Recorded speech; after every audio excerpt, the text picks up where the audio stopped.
Welcome to Crypto OGs. So guys, I was blown away about half an hour ago because of this gentleman explain how Bitcoin runes works. Thank you so much for coming to the show today. Yeah, thank you for, I'm so excited to be here. Thank you for everyone who put it on. So, Matthew, you're the head of product for Magic Eden for Bitcoin part. And you basically gave a lecture about how early we are in this ecosystem. But before talking about Magic Eden, to talk about Bitcoin runes, let's talk about your experience in crypto, because we're in crypto OGs. Yeah, no, that's a that's a great way to start, and thank you so much for having me. So my experience in crypto, I was onboarded into crypto around like 2017. Not terribly active. I started working full time in the space in 2020, in like early 2022, for an exchange, and at the exchange, I learned a lot. I managed crypto funding, Okay. so deposits and withdrawals to and from the exchange. And something happened in when I was there, Yes. and that was the invention and the adoption of Ordinals. Okay, wow. And so what happened was we saw Bitcoin fees went absolutely nuts, so like randomly in the middle of the summer, and that really caught my attention. Okay. And I've always been big into to NFTs as well. So when that revolution came about on Bitcoin, I started getting deeper into it. And eventually, I was so excited by the potential of Ordinals, runes, and building out an on-chain ecosystem on Bitcoin itself that I came here to Magic Eden. Amazing. And if you want to explain in a very easy way, what Bitcoin runes, Ordinals, NFT for somebody that's been in crypto but haven't heard this until today? Yeah. So at a very, very basic level, we're building the foundation of an on-chain economy on Bitcoin. Ethereum, Solana, other chains have very easy infrastructure to create NFTs, non-fungible tokens, and other alternative assets. So whether that be altcoins or meme coins on those chains. It really came about recently in the past 2 years, the ability to do that on the Bitcoin chain itself. So NFTs, Ordinals, are inscribed directly into the Bitcoin chain, as well as meme coins and altcoins on Bitcoin as well. So what our company has done, Magic Eden, is we've built some of the ground infrastructure for how you can actually trade, interact with, use these types of assets on Bitcoin. I found fascinating also the comparison that you do of the timeline with Ethereum and all the other chains, 2017, 2020, and now we are right now with Bitcoin runes and Ordinals, where Ethereum was back then with NFTs in 2020, but we are here today right now. We're about to blow up, let's say it that way. So, in a good way. Yeah, no, I think what's been really cool is that Ordinals, again, just 2 years old as of like 1 or 2 days ago, and just in the past 2 years since this like first way, or not the first, but the first to get social consensus on Bitcoin to create alternative assets, Ordinals really achieved like major milestones in just 2 years. Something I showed up there earlier was there was many points throughout the past year where Ordinals was over 50% of NFT volume on a daily, weekly, monthly basis. So very quickly over time, it wasn't just like, this is like a Bitcoin thing, it became a broader crypto thing. And on top of like, dominating NFT trading volume and growing up, this is really important protocol. What's also interesting is Bitcoin on-chain before is just people sending Bitcoin to each other. It's not like incredibly lively like you see on other chains. But now over 50% of transactions involve Ordinals or runes, which again are meme coins or altcoins. So 50% of the transactions on Bitcoin network now is runes or NFT Ordinals? Yes. Wow. Yes. That's depends on what day you look, but if you look in aggregate over the past year, definitely, yeah. Wow. Yeah. And also, I saw you guys recently went live in many exchanges, the token.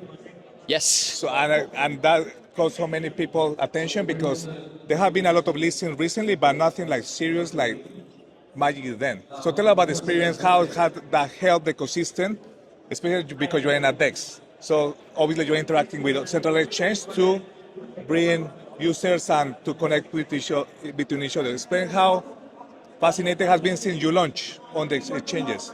Yeah, no, it was, the past week has been really exciting.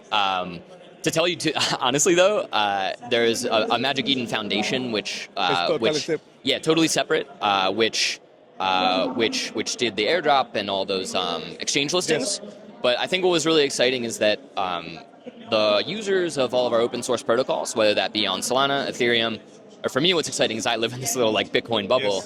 Yes. The Bitcoin users got some of that token, and Wow. so I think what's cool is that it's one of the first real major injections of liquidity into the Bitcoin space. Into Bitcoin space. And again, I just live in like this little Bitcoin bubble, so I kind of view all that token stuff on the outside. But it's super exciting for those who are able to get it.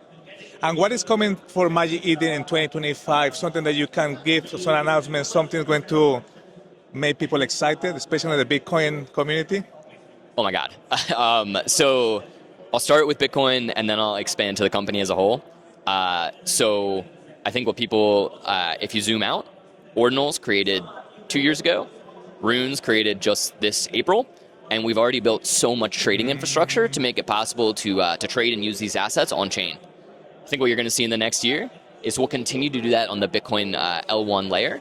For Runes especially, we'll push the on-chain engineering into the background and create a really seamless user experience so that people who are interested in it from Solana or Ethereum, or maybe it's someone's first time on-chain, we'll make Bitcoin on-chain an inviting environment for them and make it a fluid, fun trading experience.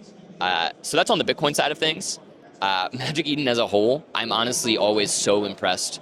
Whenever I lift my head up from this like Bitcoin bubble and see what's going on broader in the company, there is so much. A big thing for Magic Eden is we cover all chains. So I live in Bitcoin, but we've got a ton of EVM chain expansion that we're expanding to. We've got Solana as well. We're expanding like rapidly horizontally throughout the crypto ecosystem. And what that's going to enable us to do, which is really cool, is create a really like aggregated view of crypto in general and tools to allow you to move from one chain to another. Or maybe you want to move from an NFT on Solana to a meme coin on Base or something like that. Okay. We have all the infrastructure to make that possible. So it's just a matter of like putting it together and also creating a good user experience. But I think in the next year, you'll see the company in general expand horizontally much more, but then also create infrastructure so that you don't have to worry about what chain you're on. And you're able to actually transact on-chain really easy with a nice UX. Basically, what you're playing with Dora the Explorer today. Exactly. Exactly. I will put some of the pictures I took today. But Matthew, it has been amazing having you in the show. And thank you so much for educating me and educating the crypto G's of the world. And thank you so much for bringing so many people into the Bitcoin ecosystem back, because that's where we started. We started with P2P transaction by Satoshi Nakamoto, and everybody needs to understand and come back to their roots. Yeah, and honestly, thank you for having me. One quick shout out, the engineering team at Magic Eden.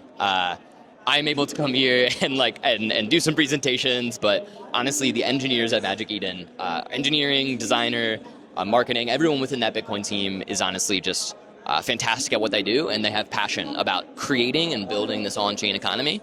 And honestly, it amazes me what the engineers are able to do. Shout out to all the Magic Eden team, everybody there. I know you're watching this episode.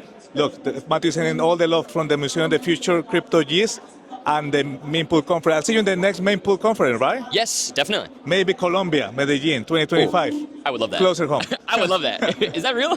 Well, we've been talking about it, but we'll see. Let me know. Let me know first. With Magic Eden. We go to the Magic Eden in Medellin.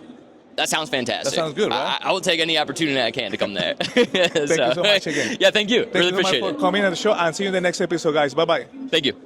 That was good, bro. Yeah, thank you so much. That was good. That was fun.